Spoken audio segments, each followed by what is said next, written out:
Well, hi there everyone, FarmSimgamer here and welcome back to Riverside Farms. Now before I go any further, I'm going to start off with a little bit of an apology because it's been a couple of months since my last video and there's a few reasons for that. One, I got really hectic and busy with my own work, having had a bit of a quiet spell over the last sort of year or so because of the COVID pandemic. Things suddenly got very busy, but not only that, I also had an opportunity to go and work on a local farm during the summer months, so I swapped my keyboard and my mouse for a John Deere 6215R and a Richard Weston trailer, and I went and helped out with some grain cart over the harvest, and it was a real pleasure to have an opportunity to be able to do this. It's been about 35 years since I last worked on the farm, so great to get out into some modern machinery and get on with a bit of real life farming. Right, so back to Riverside Farms. Now, you may remember that we transferred here from our series in Wyther Farms, our surviving wyther, and we bought the BGA here, and we also purchased a block of land that was just down the road from the shop. Now, that had a load of trees on it, so we the first task that we had to do was clear all of these trees. We took the wood chips down to the biogas plant. That's left us with a nice kind of open block of land where we can build our farm, and as you can see, we've got a pile of wood chips here in the middle of the yard, and we've gradually kind of been putting these through the pit. Now, this is a bit of a slow process because the pit only takes 150,000 litres at a time, so we're having to do this sort of fairly gradually, but you can see that we're gradually building a fair sort of amount of digestate. We've got about 325,000 litres there, and the price for the wood chips down here at £900 per 1,000 litres is pretty good as well, so that's really boosting our bank balance, which we will need because we've got quite a lot of farm buildings and everything to buy, and also some additional equipment as well. So I'm having to pop down here every now and again and refill the trailers using the milling machine, and gradually put those through the process, but hopefully we can get most of this done before midnight so we can get that big payout. So we've got a good sized block of land here now that we've cleared all of those trees, and the first job that I really need to do is kind of flatten this off a little bit. I'm not sure if you can see, but it sort of gently slopes from the top hedge down to the road. So I think the best thing for me to do is flatten this area off, so I've got a nice kind of even base ready for sort of placing all the buildings. I find it easier to kind of flatten things off first rather than trying to work around each of the individual buildings, landscaping and flattening off once they've been placed. So my first task is to do that. Now, I'm going to wait until tomorrow morning because I want that payout from the BGA first, so I've got the money to spend on all of the landscaping. So here we are, just coming up to 8:30 in the morning. We've had our big payout from the BGA and got 1.25 million in the bank, which is great. I've flattened all the land off now that you can see. You can see in the sort of top corner there that there's a bit of a ridge going around the outside, but we've got a nice flat area of land now that's ready to place our buildings. Now, I didn't want to bore you with doing all of the individual building placements, but this is what we started with all these trees. We then cleared those, so we had a nice open block of land, and then this is what we've ended up with. So let's pop down and have a quick look around. So this is the main entrance down by the main road, and we put our house in the corner here, kind of fitted quite nicely. Put a little bit of a vegetable garden in there, put a few trees and hedge surrounding the garden area, so that was quite nice. And then just over the top here we've put 2 cow sheds in place. Now, I think these take either 40 or 45 cows each, so that gives us a total capacity of around about 80 to 90, so that's pretty good. I think I might put a compost bunker down in the side there, just sort of backing onto the hedge, but haven't done that yet. And then just moving around here over to the side, we kind of put that tree in the middle, a bit of a sort of a turning circle there, a bit of a feature. We've got a little straw barn down here, which we can use for straw and hay for the cattle. And then this is our main grain store. Now, this is by Lancy Boy. I think it's been out on the Mod Hub for about a year or so, but I hadn't seen it before, so I thought that'd be quite nice to use. So it's quite a nice design. The sort of drop-off pit is just here. 2 small silos just inside. So there's the pit, as you can kind of see. So you can drive right the way through the actual barn itself. And I think the overall capacity is 500,000 litres. Not 100% sure, I can't remember. And then we've got obviously a big silo on the outside and the unloading point as well. That's just off the side there. So I hadn't seen that before, like I said, and I sort of kind of quite liked it. Now, just off to the left-hand side here as well, we've got our workshop. so something a little bit different as well. The workshop trigger is just inside the little kind of bay there, and a bit of extra sort of machine storage just at the back there as well. So I thought that was quite kind of nice, quite unique. Got a bigger open shed here as well that we can use for some of our larger machinery as we begin to grow the farm. I've got a diesel Bowser. And just the small bales that we put on the front of the tractor as well, just stuck in the corner there. And then we've got the main kind of vehicle sheds that we've just got off to the side here. And as you can see, we've moved some of our equipment over. So I've got the Matador rolls there, got the harrow as well that we've transferred from Wyther Farms. We've got our Richard Weston trailer that we've now purchased. We've got our small wyther 4-meter drill and our fertilizer spreader and our muck spreader as well. Got our tractor in there as well, and then a slightly bigger sort of shed on the end here that we could use for putting our combine in. So that's kind of it really. It's kind of nice kind of layout, nice open space, lots of turning area and all that sort of stuff as well. And there's our bale shed, like I said again. So pretty pleased with this. There might be a few kind of additional tweaks and things like that that I might make to it just to kind of enhance it a little bit, but that's our farm. So now that I've sorted that out, the next thing I need to do is buy some land. So let's just have a quick look at the map. Now I think I'm probably going to look at fields that are fairly close to us, but also around the BGA as well, because we've purchased that. So if I just have a quick look here, and also we can kind of see the field info in terms of precision farming. So fields 17 and 14 are easily accessible and opposite the farm as well. Field 17, the expected yield potential is only 95%, so not brilliant. Field 14 is an awful lot better. And then fields 16, 15 and 11 that are down by the BGA here, their sort of yield potential is also sort of fairly sort of decent as well. So I think I'm probably going to look at purchasing these fields. I think all told they come out to about 350,000, something like that. Okay, so that's them all purchased, and if we have a quick look at the status of them, we've got field 16 and 17 have got barley in them, field 14 has got wheat, field 15 has got soybeans, and then field 11 has got oilseed radish in as a cover crop.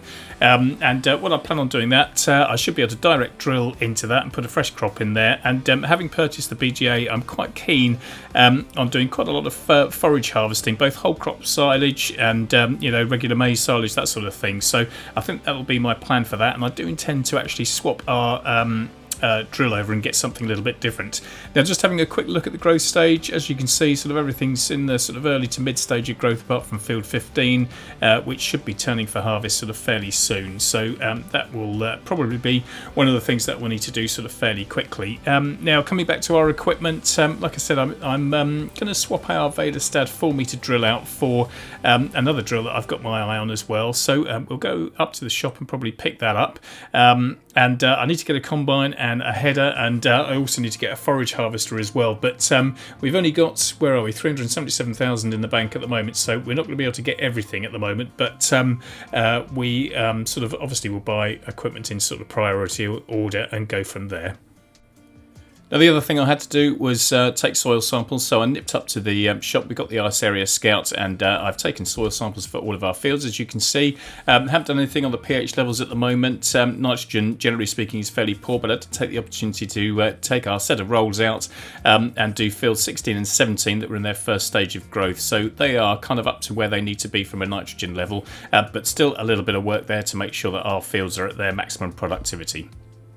Okay, so on the equipment front, we have sold our 4-meter wyther drill, and the one that I've got my eye on is a Cochran Jockey 600. So this is a 6-meter drill. It can direct drill as well, just your regular kind of crops. It's not a planter, but I've seen a few of these in the UK, and a mate of mine, Andy from It's a Farming Life for Me, they've recently field tested one of these as well. So I'm going to purchase one of these second hand. Then in addition to that, I've also got my eye on another tractor. You may remember we had the little John Deere 3650 at Wyther Farms, but I've seen these Massey Ferguson 7600s that recently popped up on the Mod Hub, I think, and they look fairly reasonably priced. This particular one can go up to 200 horsepower if I need it in the future, but I'm going to buy 165 horsepower. Again, I'm going to purchase it second hand, which makes the price sort of fairly reasonable. So I'll get these picked up and I'll see you back at the farm.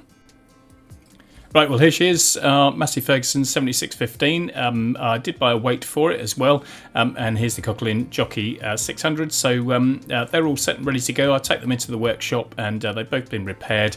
I've also filled up with seed and with diesel as well, so all fit and ready to go. Now, if I do have a quick look at that field 11 and look at the growth stage, it looks like it's on its second stage of growth at the moment, and I'm assuming with oilseed radish that it will go through to its last stage of growth before I can then sort of cultivate it in and benefit from it putting a level of fertiliser. Not 100% sure because I haven't really used oilseed radish very often, but I'll have to kind of wait and see where that gets us to. Now the other thing as well, we just pop over the road, you can see that in our field we have also got some weeds that have appeared, so I need to go and take care of those. So I'm going to nip up the shop, get a weeder, get these sorted out, and then we can take things from there. Okay, so I have picked up this Einbach 12 metre weeder. So I'm going to sort of probably make fairly good use of this because like I was when I was on wyther farms, I am not going to use any herbicides on our field. So I'm going to try and continue to kind of farm as organically as I can. So that means no liquid or kind of mineral fertiliser. We're going to rely on compost or manure or all that digestate that we've got down at biogas. So only using weeders to get rid of our weeds that are in our field. So no herbicide or anything else like that at all. And then we're also going to kind of do sort of minimal tillage really, so we're not going to plough, certainly not going to plough, and we'll keep kind of cultivation down to a minimum and direct drill as much as we can, just to try and kind of keep the soil health as good as we can without disturbing all those creatures that are in the soil that kind of help it keep its nutrients and everything else like that. So that's the plan. So I think we'll probably end up making good use of this. So it's got a good 12 metre width, so I think we'll kind of need it because you do need to catch these weeds in the early stage of growth, because if you don't, then obviously the crop grows too much and you can't use it. So that does limit things a little bit, and if we don't manage to catch it, then so be it. Okay, so that's that field done. Unfortunately the one that's just over the track there, we didn't manage to catch that in time, so that's gone into its second stage of growth now, so not much we can do about those weeds unfortunately, but that is what it is. So I'm going to take these back to the yard and then I'll have a quick look at the map, because I'm pretty sure that one of our fields down by the biogas plant is ready to harvest. Well, you can see that field 15 down at the bottom there, right next to the biogas plant, is ready to harvest.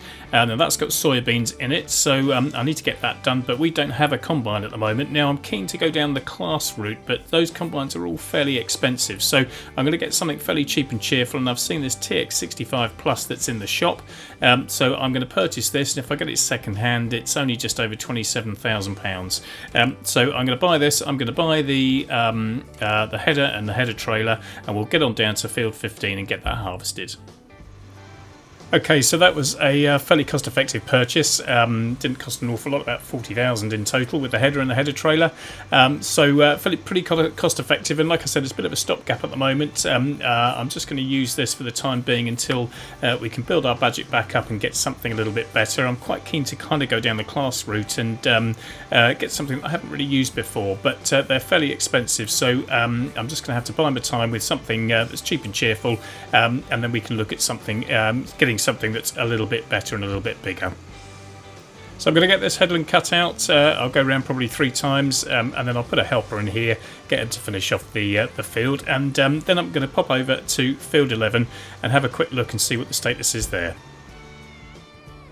Okay, so we're in field 11 here, and as you can see, the oilseed radish is kind of growing, but I think this is as far as it gets, just into stage 2 of its growth, and I think once you can kind of see the plants, then you can obviously cultivate it in. Now, in order for me to benefit from it kind of acting as a green fertiliser, green manure, I think I'm probably going to have to cultivate it in rather than direct drill it, because I'm not convinced that the direct drill will kind of allow it to use that kind of fertilizing status, so to speak. So I think I'll have to go and pick up our 8-meter harrow that we've got, cultivate this in, and then I can come back and drill it later. But that's not a problem because we've finished harvesting in field 15 now. Those soybeans are all done. I need to go and take that crop to the selling point, and then what I could probably do is get our Massey Ferguson and our cockling drill down to field 15. I can drill that first, and then I can kind of come into field 11 and do that later. So I think that's the plan. So we'll go and get that soybean sold, and we'll head up to the farm, pick up our harrow, and we'll bring that down here and get this cultivated. Well, we'll just have a quick look and see how much money we make here. We've got a little bit over, I think, 17,000 litres in the trailer, and I think the price is around about 18.50. So we should be a bit over 30,000, I think, off the top of my head. And then once I've tipped this off, we will go and take our trailer back up to the yard. We'll pick up the harrow, head down to field 11, and I'll get the Massey Ferguson, the drill, to follow us down so he can go into field 15 and get that drilled. So there we go, £32,406. So not too bad for a fairly small field. Right, I'll catch up with you in a bit. Well, we're just heading down to field 15 and 16. The Massey is following up behind me, so I'm just going to pull up outside the gate here, and then I'll jump in the Massey, pull him into the field, and then I'm going to use courseplay to get the drill underway. So I can then kind of crack on with doing field 11 and getting that sort of cultivated. So I'll leave him here, I'll catch up with him in a little while, and we'll head off to field 11. So we've moved up into field 11 here with our 8-meter harrow, starting to cultivate in this oil seed radish, as you can kind of see. So if I just go into the menu as well and have a look at the precision farming, you can kind of see where the cultivator line has gone down the edge of the field here, and you can certainly see that it's starting to make a bit of improvement in terms of the nitrogen levels. Now, it doesn't add a huge amount, I think it's probably about 30%, something like that, but it certainly is making a bit of a difference there. So now that we are cultivating this in, once we finish drilling in field 15, then I can come over here and put a crop in here as well. I'm probably going to put wheat in, and then I think we'll probably look at forage harvesting that. But not 100% sure at the moment, but I'm going to let these two kind of crack on with their work, and then we'll see what we do after that.